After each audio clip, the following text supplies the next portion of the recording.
I was 84. I had lived in this nursing home for 3 years, and there was something nobody warned me about. Not the social worker with her clipboard smile, not my grandson when he helped me pack, not even the pamphlet with its smiling seniors playing bingo. It wasn't the bland food or the constant smell of antiseptic.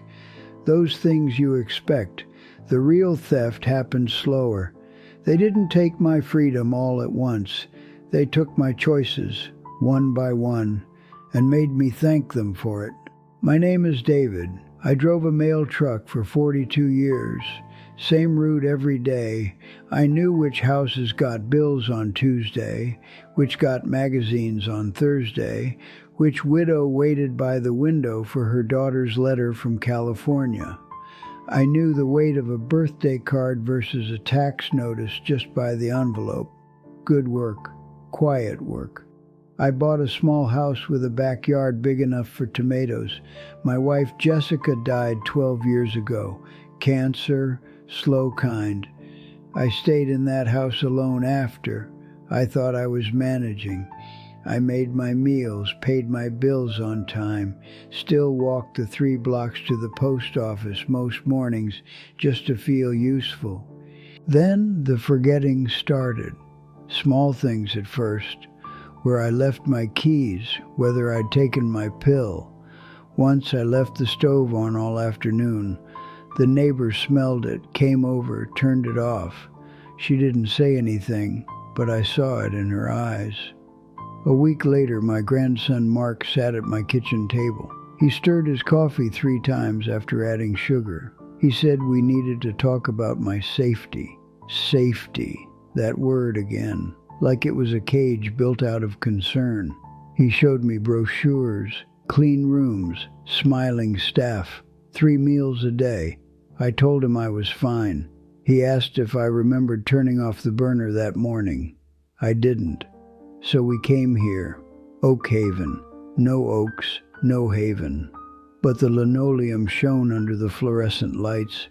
The first month I kept making decisions. I'd choose which sweater to wear, which chair to sit in during activities. I'd say no thank you to pudding. But the system had no place for no. The aides would gently redirect. Let's wear the blue one today, David. It's easier for us to help you with buttons. Dinner's in the dining room, dear, not by the window. We need to keep the exits clear. Everyone eats what's served. It's better for the kitchen staff. I stopped saying no. It was easier, less friction. I became grateful for small permissions. You may have an extra blanket tonight. You may stay up until 8:30. I thanked them each time. That was the real victory for them. I thanked them for scraps of autonomy I'd once taken for granted. There was a woman named Eleanor on my wing, 91.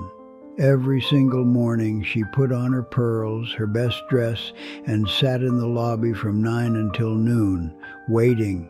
Her son had promised to visit next week 3 years ago. He never came, but she kept waiting. The staff humored her. Your son's running late today, Eleanor. They never told her the truth. They let her dress up and wait because it was easier than breaking her heart. Or maybe because a waiting woman was quieter than a grieving one. She died last winter. They found her in her room still wearing the pearls. I wondered if, in her mind, she'd finally stopped waiting. Then there was Robert, 89, sharp mind trapped in a body that wouldn't obey. He'd been a carpenter. Hands that built cradles and bookshelves now trembled too much to hold a spoon. One afternoon I found him by the front door in his slippers, coat over his pajamas. I'm going home, he said. My wife's making meatloaf. His wife had been dead 20 years. The aide caught him, spoke softly, walked him back to his room. Didn't scold him, just said, "Let's get you settled, Robert." He went quietly. That was the saddest part. He'd stopped fighting. He'd accepted that home was a direction he could no longer travel. 2 weeks later, he had a stroke. When he woke up, he couldn't speak. But sometimes his eyes would lock on the door and his good hand would twitch. Still trying to go home. Still trying. And me.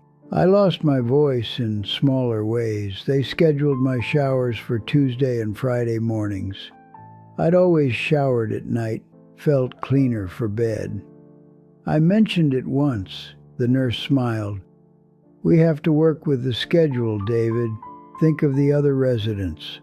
So I showered in the morning. They served coffee at 7 sharp. I'd always been a slow waker, liked to sit with my thoughts before caffeine, but 7 was 7.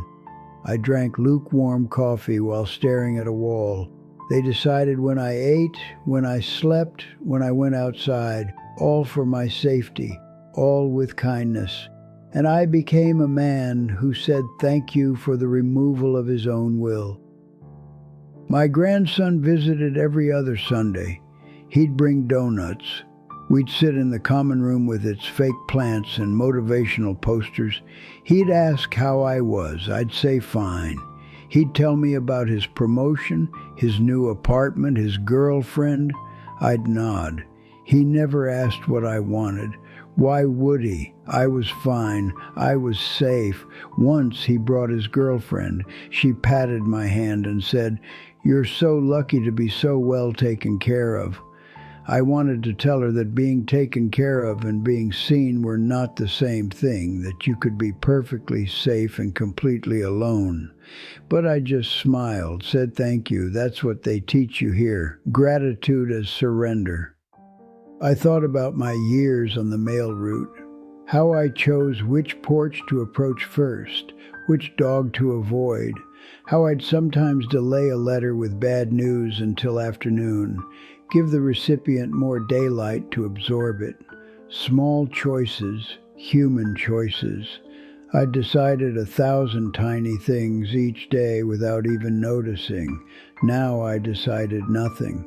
And the strangest part, I'd started to believe I no longer needed to, that my preferences were a burden, that wanting anything was selfish. There was a man named Walter who arrived last spring, former lawyer, sharp as a blade. First week he questioned everything. Why this medication schedule? Why no access to the garden after 6? Why couldn't he keep a small radio in his room? The staff called him difficult. Within 2 months, he stopped asking. He sat in his chair and stared at the television. I asked him once what changed. He whispered, "I realized they hold all the keys, not just to the doors, to everything, and arguing just makes them sigh." He'd learned the lesson faster than I had. Survival meant shrinking. Compliance meant peace. I remembered Jessica near the end. She'd lost the ability to choose her words. The cancer took her speech first, but her eyes still decided. She'd look at me when the nurse was too rough. She'd close them when she wanted to be left alone. She still had that last frontier, her attention. Here they even take that. They interrupt your thoughts with medication reminders. They pull you from memories with activity announcements. Your mind becomes public property. The worst moment came last October. My grandson brought my great-granddaughter, 3 years old. She ran to me, arms open. I reached to hug her, and aide stepped between us. "Let's make sure she washes her hands first, David. We don't want to spread germs." The child cried. I sat back in my chair, and I didn't protest. Not because I agreed, but because I'd forgotten how to claim what was mine. A hug from my own blood. I'd surrendered even that. I used to think dignity was about being clean, being fed, being safe. I was wrong. Dignity is the right to choose poorly, to wear mismatched socks, to skip a meal, to sit in the rain if you want to feel it on your face one more time. They took that from me and called it care. They took my will and called it peace. And I helped them do it because the alternative was being labeled difficult, ungrateful, a problem. There's a woman down the hall who hoards sugar packets, fills her drawers with them. The staff cleans them out weekly. She starts again the next day. I understand now. It's not about sugar. It's about having something she decides to keep, something no one can schedule or sanitize or take away without her noticing. It's the last choice she owns. If I could tell my younger self one thing, it wouldn't be about spending more time with family or chasing dreams. It would be simpler. Guard your small choices fiercely. The time you take your coffee, the chair you sit in, the route you walk home. Those aren't trivialities. They're the architecture of a self. Lose them one by one, and one day you'll wake up in a clean, safe room with everything provided and realize you've disappeared without anyone noticing, without even a struggle. They'll say you're comfortable. They'll say you're loved, and in their way, they will mean it. But love that removes your voice isn't love. It's custody. Care that erases your preferences isn't care. It's management. And safety that costs you your will isn't safety at all. It's the quietest kind of death, the one that happens while you're still breathing. I died last Tuesday. The last thing I remember was an aide adjusting my blanket. She called me David, but she didn't ask which way I liked it tucked. She just did it her way, and I was too tired to care. That was the final theft, not the breath leaving my body, but the last flicker of wanting anything at all. I had become perfectly, completely safe, and in that safety I had vanished. Don't let them take your choices. Not even the small ones, especially the small ones, because once they're gone, you won't miss them. You'll just become grateful for whatever they give you, and that gratitude will be the proof that you're already gone.